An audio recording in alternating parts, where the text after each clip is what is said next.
ሜሬጅ ውስጥ ያለው ወሲብ ስራ ነው እንዴ? በጣም ስራ። ለዚህ ነው ሜሬጅ ውስጥ ያለው ወሲብ ስራ ስላለው ነው ይሄን ስራ ላለመስራት ዱርዬ ይበዛው።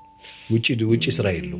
27 ዓመት ቁጭ ብዬ ሳማክር አብዛኛው ኬዝ ያለው አልጋ ላይ ነው። ማየ ሰው ኢሞሽናሊ አታች ከሆነ ማይንዱ ብሎክ ያደርጋል። አሁን እኛ ሀገር ምንድን የተለመደው ወንድ የሚያደርገው ሴቷ የምትደረገው እኮ ነው። እሱ አይደለም፣ የሁለቱም ነው። 50-50 ነው። እኔ ምንም ስሜት የለኝም የሚሉ ሰዎች ተፈጥረዋል። እኛ ሀገር ግን እነዚህ ዋናዎቹ ነገሮች ሳይጠቀሙበት ልጅ ማምጫ ነው። መዝናኛ ለምን ሀዘን ይሆን? የሀዘን ቦታ ይሆናል። መደሰቻቸው ለምን የሀዘን ይሆናል? ማልቀሻ ለምን ይሆናል? ሴቷ የምትለመንበት ጉዳይ አለመሆኑን ወንዱ ካወቀ ሴቷ ሬዲ የምትሆንበትን ስራ መስራት አለበት ነው። ንጹሑን ወሲብ ከፈለገው አሁን ከተረገዘ በኋላ ሴክስ ማድረግ ኃጢአት ይመስላቸው፣ በጽንሱ ላይ አደጋ ቢፈጥር ይመስላቸው ሰዎች ያሉበት ሀገር ላይ ያለሽ የብዙ ሰዎች ቤት የፈረሰው ከጋብቻ በፊት ሸኮ ነው። ዴት ሲባል መተኛት የሚመስለው ሰው አለ። 28 ዓመት እኔ ሚስቴን ገድያት ነው የኖርኩት።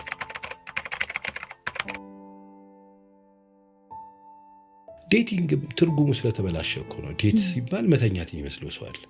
ትክክል። አሁን ምንድነው እንጣጣማለን ነው ይልሻል። ምንድነው ተጣጣሙት? ያው ሴክስ ዋናው ሴክስ ላይ ስለሆነ ዴት እኔ በጣም ያናድደኝ ነገር ነው። አንተ ምስር ወጥ መሰለህ እንደምቀምሰው አለና ምን የሚሉት ዴት ምንድነው ተጣጣሙት? ተነጋግራችሁ ተገባባ። እንደውም ኢሞሽናሊ አታች አትሁኑ ነው እኔ እያልኩ ያለው። ሰው ኢሞሽናሊ አታች ከሆነ ማይንዱ ብሎክ ያደርጋል። ምንም ጥያቄ የለም። ለዚህ ነው ብትነግራትም አትሰማሽ፣ ሙዝዝ ምታረጋለች። እሷ ሄዳ አልጋ ላይ ከወደቀች ይሄ ብሎክ ያደርጋል። ከዛ ሰው ቢነግራትም ይሄ ሰውዬን እዚህ ቦታ አየነው ወንበዴ ነው ትባል፣ ዝም በሉ ጠላቶቼ ምናምን ነው የምትለው። በአይኗ ብታይ አታምነው፣ ሎክ ያደርጋል። ኢሞሽናሊ አታች ሲሆኑ መልቀቅ ያቀታቸዋል። የመጣ ይምጣ የሚል ነገር ላይ ይመጣል። እሱ ቬሎ ስታውልቅ አሁን የደረስኩበት ነገር እሱ እዛ ጋር አካል ለአካል የሚገናኙት ጤነኛ ቤተሰብ ከሆነ የሚፈልጉት የተጋቡ ቀን የዛ ዕለት ማታ የሚጓጉለት የሚናፍቁት ነገር ይኖራቸው። ራሳቸውን የሚያከብሩ ከሆነ ያሳድጓቸውን ወላጆቻቸውን የሚያከብሩ ከሆነ ኢትዮጵያን የሚያከብሩ ከሆነ ሀገር እንዲኖር የሚፈልጉ ከሆነ ሜሬጅን ማክበር እፈልጋለሁ ካሉ እሱ ጋር በጣም ብዙ ሰው ሆነ ብዙ ሰው እዛ ጋር አሁን ይልሽ ቢፎር ሜሬጅ የተነካካ ነገር ነው። አሁን ትረስት ኢሹ ኬትም አይመጣም። ቲጂዬ ዴት እየተደራረጉ ካፌ እንትን ሻይ ጠጡ። ከዛ ምሳ ሰዓት ደረሰ፣ ምሳ የሆነ ቤት በሉ። ከዛ ማታ ለምን አንድ ወይን አንጠጣማሉ? ወይን ጠጡ። ወይን የጠጡበት ሩም ያዙ፣ ተኙ። ዴት አረግናሉ። ከዛ እሱም በ15 ቀን በሳምንት ደጋገሙት። እነዚህ ሰዎች ተጋቡ። ከዛ እነሱ ሰዎች ናቸው የማይተማመኑት።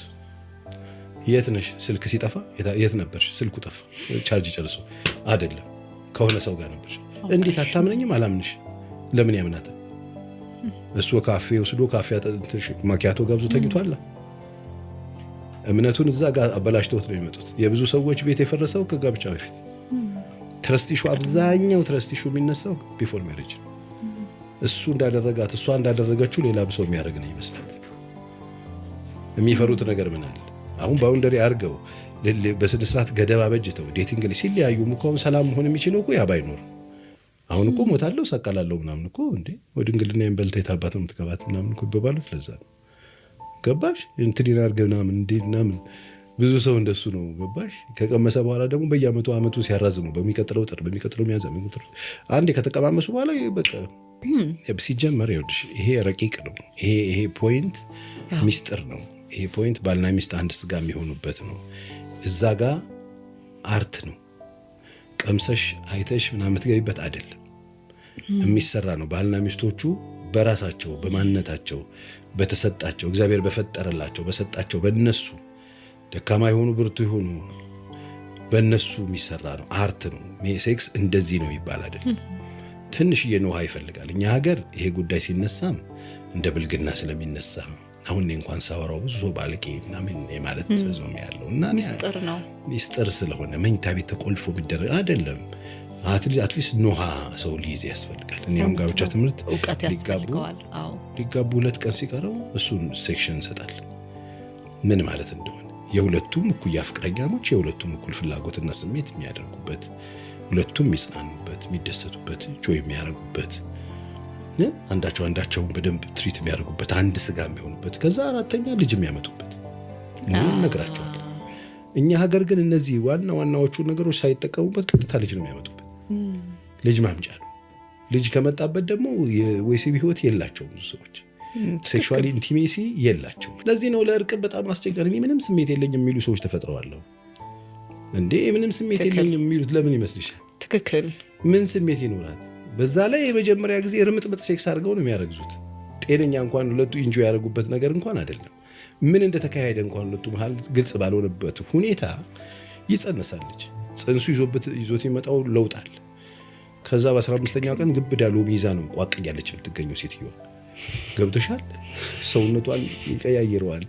በወሩ ሌላ ታሪክ እየተፈጠረ ይመጣል። አፍንጫ ይሰፋል፣ ሊሆን ነገር ይፈጠራል። ያ ነገር እያናደ ሆኖ ማያቅ ከሆነ ደግሞ ትሪታ ያደርጋት።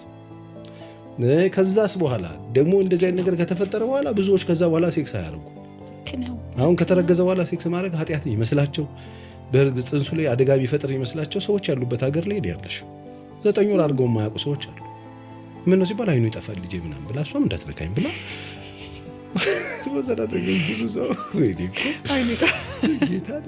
ከአይኑ ጋር እንደሱ ብለው የማያረጉ እንደሱ ብለው ፍቅር ህይወታቸውን የፍቅር ጨዋታን የሚያቆሙ በስነ ስርዓት ሲሪየስ ብዙ ሰዎች ያደርጋሉ። እርግዝና እሱን ነገር ሃንድል ማድረግ የሚችሉት ከልጅ በፊት ሴክሹዋል ኢንቲሜሲ ላይ ጥሩ ሆነው ኢንጆይ አድርገውበት ተጽናንተውበት ተዝናንተውበት እግዚአብሔር ለሁለት ባለትዳሮች የሰጣቸው ሁለቱም እኩል ደስታ የሚቀዳጁበት ጉዳይ ሆኖ የወንዱ ኃላፊነት ብዙ ሆኖ በወንዱ ትልቅ ኃላፊነት ትሰጠዋለህ አንተ መውሰድ አለበት ብለህ ታስባለህ። ወንድ ነው የሚወስደው ኃላፊነቱን 100% ወንዱ ነው የሚወስደው ኃላፊነቱ ወስዶ። ምክንያቱም እሷን ቃኝቶ ማምጣት ያለበት ወንዱ ነው እንጂ ፍላጎቱን ድርድር አድርጎ ፊቱን እያዞረ የሚተኛበት እኮ ጉዳይ አይደለም።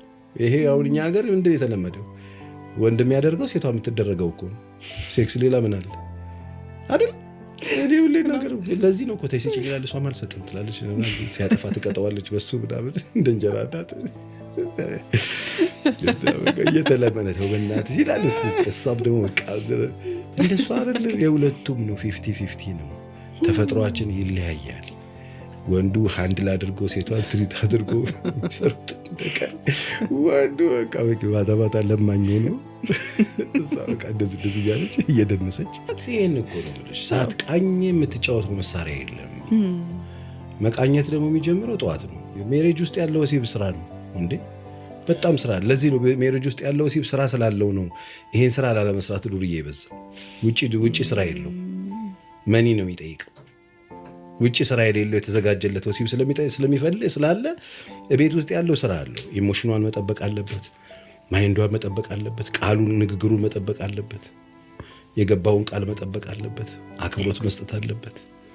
አፕሮች በደንብ ስፒሪቹዋሊም ኢሞሽናሊም አታች መሆን አለባቸው። ገባሽ? ይሄንን ይዞ ማይውል ከሆነ በጣጥሶት ብሎ ቀብሉ ሲሳደብ ብሎ ሰባብሮት ማለት ነው። ከባልቦላ መብራት አጠፋፍቶ መጥቶ ያኔ ምንም ሊያደርግ አይችልም ነው። ያኔ አያገኘውም ነው። ለዚህ ነው ይሄ እንዳይፈጠር ነው ወንዶቹ ኃላፊነት መውሰድ ያለባቸው። እንግዲህ ተፈጥሮን ነው የማስተምረው። ይሄ ልዩነት አለ። ኢሞሽኑ ወንድና ሴት ምንም እኮ ነው የማይገናኘው። አሁን ብዙ ወንድ የሚመስለው እሱ የሚሰማውን ሴቷ የሚሰማት ስለሚመስለው እኮ ነው። ትክክል። እሱ እንደሚያስብ እሷ ስትስቅ ምናምን ስትጫወት ምናምን አይቻል ወዳኛለች ምናምን ብሎ ሁላችንም የሚዘራ እኮ እንዳለ ሴት ልጅ ናቹራል ነው መሳቋ። ያን ሳቀች ምናምን ስም በቁልጫ ስም ጠራቸው ማለት ሬዲ ናት ለዛ ነገር ጨርሳለች ማለት አይደለም። እንደዚህ ሲያይ ወንዱ እሱ እንደዛ አለ ማለት ያን ነገር አሰበ ማለት ነው። ስለዚህ ሄዱ የሚሳሳተው ስህተት አይደለም። ያ ነው ትልቁ ችግር። የሴት ልጅ ስሜትን የሴት ልጅ ተፈጥሮን መረዳት ያስፈልጋል። እንደምታየው አይደለም። ወንድ ልጅ ዝም ብሎ የሴቷን የሆነ አንድ የሰውነት ክፍል ሲያይ ሰውነቱ ሪያክት ያደርጋል። ተጣልተውም ቢሆን በመኝታ ውስጥ ሲነካት ሪያክት ሊያደርግ ይችላል። ኖርማል ነው። ወንዱን እስቲ ራቁትህና ከባኞ ቤት ውጣና በይው ስታየው ቋቅ ልትል ትችላለች። አግኝተኛ ሴት ስታይ ወይኔ ምናምን ብላ ልትል አትችልም። ገብቶሻል? ወይኔ ጀርባው ምናምን ልትል አትችልም። ተፈጥሮአችን ልዩነት ስላለው ሴት ልጅ የምትሰማው ነገር ነው የሚገዛት። የምትሰማው የሚያሳያት ከሚሰማው ጋር ማች ማድረጉ።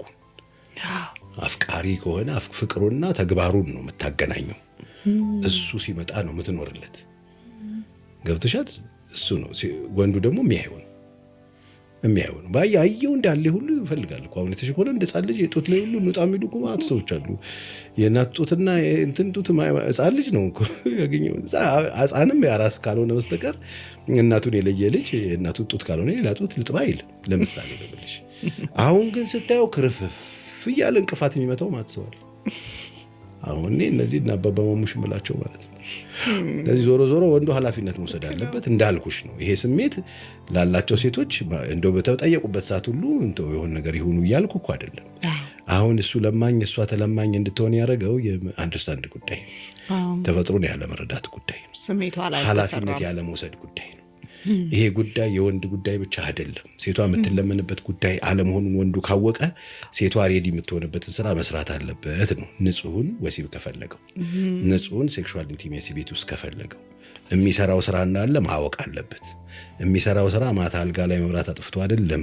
ጠዋት ጀምሮ ልጆች ትምህርት ቤት ሲያደርስ ሲናገር፣ ቻው ሲል፣ ቀን ሲደውል፣ በኮንቨርሴሽኑ መካከል አክብሮትን እየነሳ ሽን አንድ አምባሳደር ትልቅ አምባሳደር አንድ ጋብቻ ትምህርት እንትን የአመታዊ ጋብቻ በዓል አደርጋለሁ በየአመቱና እዛ ፕሮግራም ላይ ነበርና አስተማርኩ።